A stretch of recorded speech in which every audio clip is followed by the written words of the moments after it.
Dear aspirants, welcome to the channel. இன்னைக்கு current அஃபேர்ஸை one by ஒன்னாக பார்த்துடலாம். அதுக்கு முன்னாடி நம்ம சேனலை சப்ஸ்கிரைப் பண்ணாதவங்க சப்ஸ்கிரைப் பண்ணிடுங்க. Let's start the session. பிரதமர் 2 நாள் பயணமாக இஸ்ரேல் சென்றார். இஸ்ரேல் நாடாளுமன்றம் நெசட்டில் பிரதமர் மோடி சிறப்புரையாற்றினார். இஸ்ரேல் நாடாளுமன்றத்தில் பிரதமர் நெதன்யாகு பேசுகையில், இஸ்ரேலின் சிறந்த நட்பு நாடு இந்தியா. இந்தியாவும் இஸ்ரேலும் சகோதர நாடுகள். பிரதமர் மோடி இஸ்ரேல் வந்துள்ளது மிகுந்த மகிழ்ச்சி அளிக்கிறது. இந்தியாவும் இஸ்ரேலும் தங்கள் உறவை வலுப்படுத்தி வருகின்றன. இரு நாடுகள் இடையேயான வர்த்தகம் 2 மடங்கு அதிகரித்துள்ளது. ஒத்துழைப்பு 3 மடங்கு அதிகரித்துள்ளது. புரிதல் 4 மடங்கு அதிகரித்துள்ளது. இஸ்ரேலுக்கு ஆதரவாக பிரதமர் மோடி உள்ளார். இந்தியாவும் இஸ்ரேலும் பல நல்ல விஷயங்களை பகிர்ந்து கொள்கின்றன. இந்தியா சக்தி வாய்ந்த நாடு என்றார். இஸ்ரேல் நாடாளுமன்றத்தில் பிரதமர் மோடி பேசியது. தீவிரவாதத்தை எதுவும் நியாயப்படுத்த முடியாது. அக்டோபர் 7ஆம் தேதி ஹமாஸ் நடத்திய தாக்குதலில் உங்கள் வேதனையை உணர்கிறேன். மும்பை தீவிரவாத தாக்குதலும் இஸ்ரேலில் நடைபெற்ற தீவிரவாத தாக்குதலும் ஒன்றுதான். பொதுமக்களை கொல்வதை நியாயப்படுத்த முடியாது.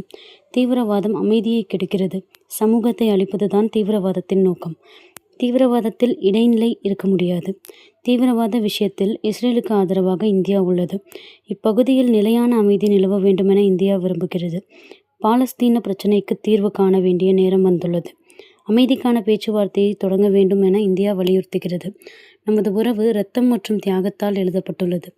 தடையற்ற வர்த்தக ஒப்பந்தத்தை செயல்படுத்துவது குறித்து இந்தியாவும் இஸ்ரேலும் பேச்சுவார்த்தை நடத்தி வருகிறது என்று அவர் கூறினார். இந்தியாவின் வான் பாதுகாப்புக்காக உருவாக்கப்பட்டுள்ள சுதர்சன சக்கரம் ஆயுத தயாரிப்பில் ஒன்றிணைந்து செயல்படுவது, இஸ்ரேலின் வான் பாதுகாப்பு கருவியான அயர்ன் டோம் ஏவுகணை தொழில்நுட்பத்தை அளிப்பது குறித்தும் இரு நாட்டு பிரதமர்கள் ஆலோசனை நடத்தினர். பிரதமர் மோடி இதற்கு முன்பு கடந்த 2017ஆம் ஆண்டு இஸ்ரேலுக்கு அரசுமுறை பயணம் மேற்கொண்டார். அதன் பிறகு 9 ஆண்டுகள் கழித்து தற்போது அரசுமுறை பயணம் சென்றுள்ளார்.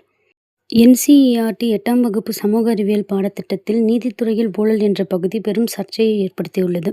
இதற்கு உச்சநீதிமன்ற தலைமை நீதிபதி கண்டனம் தெரிவித்ததோடு தாமாக முன்வந்து நடவடிக்கை எடுப்பேன் என்றும் எச்சரித்துள்ளார்.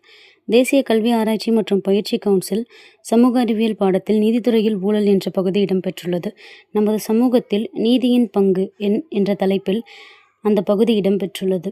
இதில் நீதிமன்றங்களில் படிநிலை, நீதிக்கான நடைமுறைகளை தாண்டி நீதித்துறையில் ஊழல் மற்றும் லட்சக்கணக்கான வழக்குகள் நிலுவையில் உள்ளது குறித்து விளக்கப்பட்டுள்ளது. தவிர நீதித்துறையில் ஊழல் நடைபெறும் சம்பவங்கள் பொதுமக்களின் நம்பிக்கையில் பாதிப்பை ஏற்படுத்தும் என்று உச்சநீதிமன்றம் முன்னாள் நீதிபதி BR கவாய் கடந்த 2025ஆம் ஆண்டு ஜூலை மாதம் தெரிவித்த கருத்தும் NCERT 8ஆம் வகுப்பு பாடத்தில் கூறப்பட்டுள்ளது. இந்நிலையில் மூத்த வழக்கறிஞர் கபில் சிபில் உச்சநீதிமன்றத்தில் நேற்று இந்த விவகாரம் குறித்து புகார் எழுப்பினார். அதற்கு தலைமை நீதிபதி சூரியகாந்த் கூறியது, நீதித்துறை உட்பட எந்த அமைப்புக்கும் களங்கம் ஏற்படுத்துவதை அனுமதிக்க முடியாது. இந்த விவகாரத்தில் சட்டம் தன் கடமையை செய்யும். நீதித்துறையின் தலைவர் என்ற முறையில் என் கடமையை நான் செய்துள்ளேன்.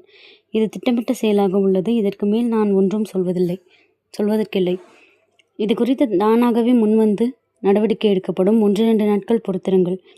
NCERT-இன் பாடத்தால் நாட்டின் அனைத்து உயர்நீதிமன்ற நீதிபதிகள், உச்சநீதிமன்ற நீதிபதிகள் கலங்கி போயுள்ளனர் என்று தலைமை நீதிபதி கூறினார். முன்னதாக நாடாளுமன்றத்தில் உறுப்பினர் எழுப்பிய கேள்விக்கு மத்திய சட்டத்துறை அமைச்சகம் வெளியிட்ட பதிலில், கடந்த 2016ஆம் ஆண்டு முதல் 2025ஆம் ஆண்டு வரையிலான காலகட்டத்தில் உச்சநீதிமன்றம் மற்றும் உயர்நீதிமன்றங்களில் பதவியில் உள்ள நீதிபதிகளுக்கு எதிராக 7528 புகார்கள் உச்சநீதிமன்ற தலைமை நீதிபதியிடம் அளிக்கப்பட்டுள்ளன என்று தெரிவித்தது. இதற்கு பிறகுதான் இந்த விவகாரம் பெரிதாகியுள்ளது குறிப்பிடத்தக்கது. இதற்கிடையில் NCERT 8ஆம் வகுப்பு பாட புத்தகத்தில் நீதித்துறை பற்றி உள்ள சர்ச்சைக்குரிய கருத்துகள் நீக்கப்படும் என்று மத்திய அரசு உயர் அதிகார வட்டாரங்கள் தெரிவித்தன. இது குறித்து அதிகாரிகள் கூறும்போது, நீதித்துறை பற்றி NCERT புத்தகத்தில் சர்ச்சைக்குரிய கருத்துக்களை எழுதியிருக்கக்கூடாது, சில கருத்துக்களை கூறுவது தேவையில்லாது என்று தெரிவித்தனர். இன்றைக்கி கரண்ட் அஃபேர்ஸ் பற்றின உங்களோட ஒப்பீனியன்ஸை கீழே கமெண்ட்டில் ஷேர் பண்ணுங்கள். we will discuss about it and then like பண்ணுங்கள், ஷேர் பண்ணுங்கள். we'll see you